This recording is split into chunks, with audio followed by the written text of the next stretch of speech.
Tonight we are going to talk about taxes, and I'll be the first one to tell you, okay, it's not the most exciting topic in the world, right? It's not like, it's not like telenovela, you know what I mean? It's like it's taxes. So I'm going to try to, use as many metaphors, quips, bring it to real life that we can make it as interesting as possible.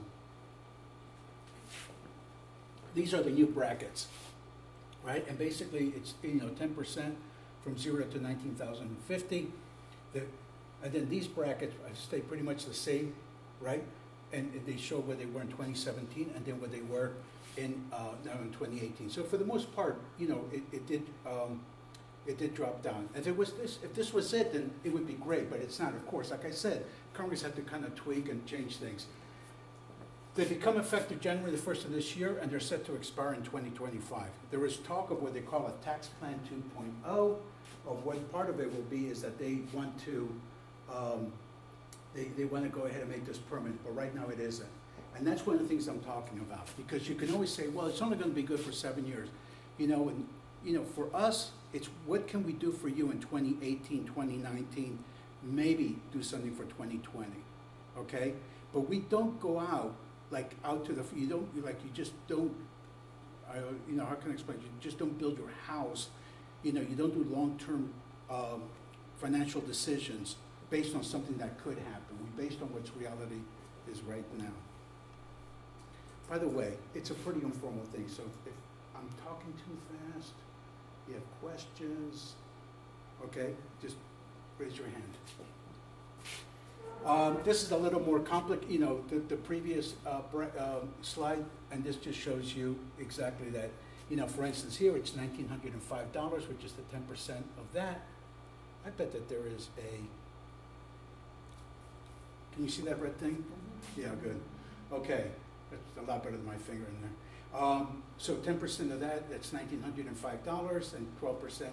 What they're showing you here is basically that we use a marginal tax brackets in this country. So when you say, oh, I'm in the 35% tax bracket, no, you're not in the 35%. That's where they're taxing you your last dollars at, anything over 400,000. Okay? So that's very important to keep to keep in mind. This is what I think is a really great way to look at your these tax brackets, right? And you can see right here, this part right here, that's basically 0. And we're going to show you how we can take advantage of that. As you can see, this is the first bump from 12 to 22%, which is a pretty steep increase there. And this is the second one from 24 to 32%, right? So if we are in this area right here, we have to make sure that we don't add a couple of dollars and next thing you know, you go into the next tax bracket. And that's basically, that's some of the things we do. I want you to get used to this because later on I'm going to give you we're going to do a case study, and it actually shows up like in these, what we call a tax map, okay? This is really intended as a 2-part seminar. Today's the first part, and without any obligation to, because nothing will be sold tonight, and nothing would be sold in the first meeting or at our office, we actually will offer you your very personalized own, tax map.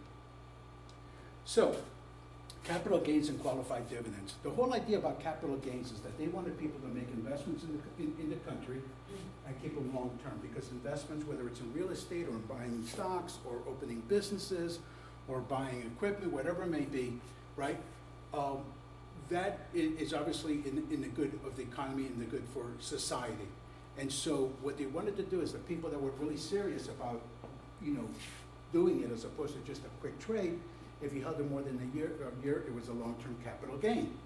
Less than a year, it was a short-term capital gain. And those were basically tied that if it was a short-term capital gain, it was like ordinary income. They did away with that.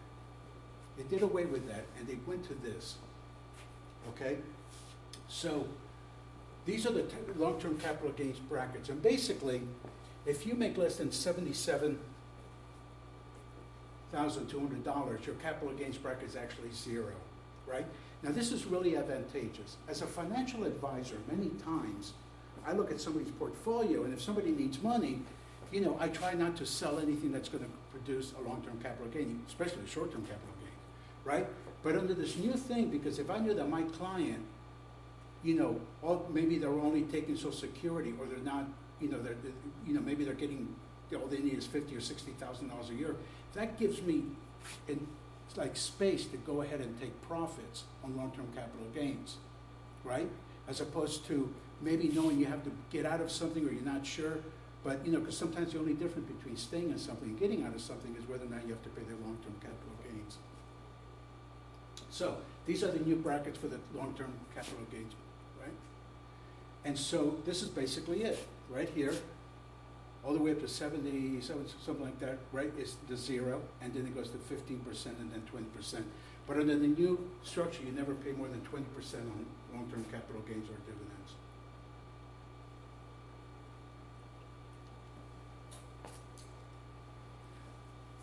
We're going to go into a little more, as we say, a little bit in the weeds here, but in terms of some of the things that have come up now, we're going to talk about deductions first. So, the deduction is basically an amount deducted from your taxable income, right? And what they just did was basically they upped the standard deduction. So for married people, it's $12,000 per person, or $24,000. So before you start to itemize, you need to make sure you have $24,000 worth of expenses. And they kind of shrunk some of the expenses. If you live in New York State, they did away, or at least reduced the amount that you, it used to be that all the taxes you paid to New York State and New York City was deductible, not anymore. Now there's a limit on that. There's a limit on how much interest you can deduct from your mortgages, right? Those kind of things. Only about 15% of the American public will now be doing itemizing. That's how big this $24,000 deduction is. And if you're more than 65 years of age, it actually goes up to $26,600. Each of you get $1,300 more in the deduction. So if you're over age 65 and you're married and you're filing joint, then basically the first $26,600, there's no taxes. Credits. You do get, you know, this is like the government's way of telling you that the cavalry is not coming. You know, so if you were thinking that, you know, I remember when I first started in the business, I actually started in November of 1984. When I was talking to my clients in 1990, the prevailing mood back then was that Social Security would not be around for retirement. And I always felt that because of my background in politics, I knew that that was false, okay? Because you can mess around with anything in this country, but you can't mess around with Social Security. They're even messing around with Medicare, right? And they keep playing around with that. But anybody that's ever ran in terms of you know, doing away with Social Security, not doing away, but, you know, phasing it out, whatever it may be, they just don't get reelected. It's called, you might have heard it, it's called the third rail in politics. So what they do is the government has incentivized people, right? Gives you tax credits, which are immediate deductions from your income that you're going to declare. And they have such things as healthcare tax credits, earned income tax credit if you work part-time in your retirement, education credit, savers credit, child credit, okay? So those are just some of the things that, you know, we're not going to get too much into those details. If not, it would just be a very long night. This would be basically the deductions. Again, this right here, that's $26,600, right? And anything before that is 0.